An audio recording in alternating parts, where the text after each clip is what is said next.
mesdames, messieurs, donc chers amis, chers camarades, je tiens d'abord à témoigner de l'honneur qui m'est fait d'être ici, avec vous, pour prendre part à cet hommage à la mémoire de Georges Ségui, et ce, au nom des jeunes communistes de Haute-Garonne.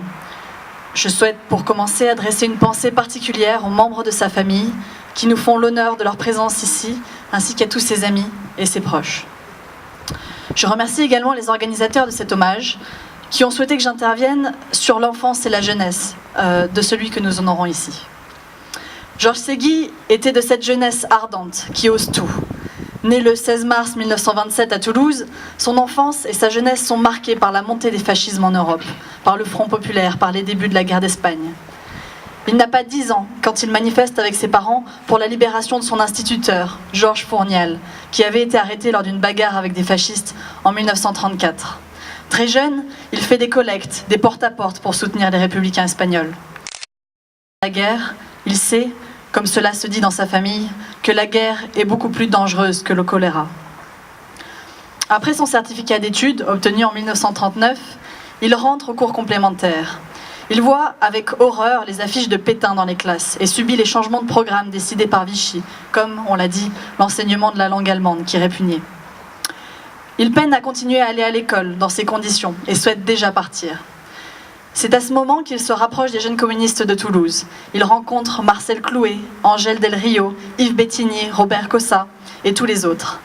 Malgré l'interdiction du Parti communiste, les jeunes communistes ont bénéficié d'une sorte de prolongation de l'égalité, d'un flou juridique qui leur a permis de continuer leurs activités.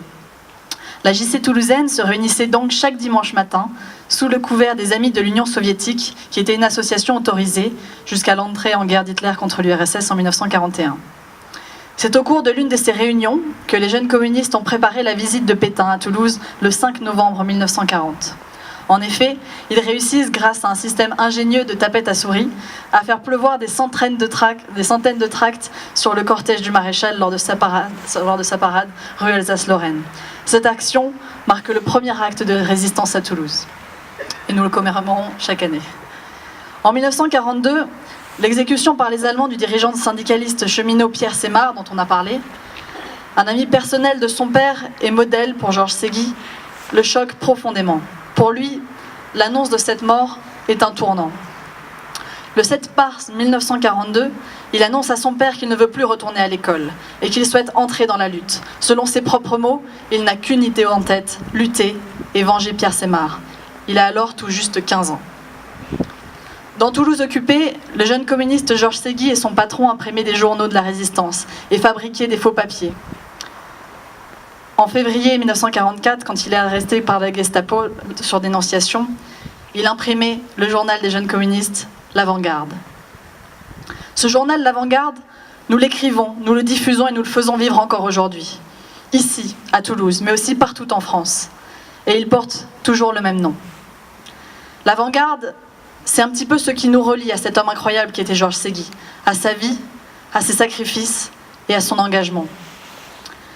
Être jeune communiste aujourd'hui à Toulouse, c'est être héritier de son histoire, de l'histoire de Georges Ségui, mais aussi héritier de Yves Bettini, de Marcel Clouet, d'Angèle Del Rio, d'André de la Courtie et de tous les autres, tous ceux qui ont fait l'histoire de la jeunesse communiste toulousaine. Être héritier de cette histoire, c'est continuer à l'écrire chaque jour. Continuer de s'engager de manière sincère et franche. C'est une espérance profonde et audacieuse. C'est une détermination, une volonté. Et c'est aussi continuer de tendre l'avant-garde aux passants chaque jour. Le combat continue et nous te remercions, Georges, d'avoir mené le tien et d'avoir mené le nôtre. Merci de nous avoir montré, par ta vie, que l'engagement sincère ouvre toutes les portes.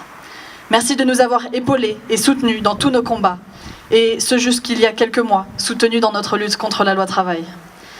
Merci d'avoir toujours pris position pour la résistance, pris position pour le progrès, pris position aussi pour la paix. Merci d'avoir eu, comme le disait ce cher Antonio Gramsci, le pessimisme de l'intelligence et l'optimisme de la volonté. Merci de nous donner, par ton exemple, la confiance et le courage de continuer la lutte. La lutte est belle, la lutte paix. Merci.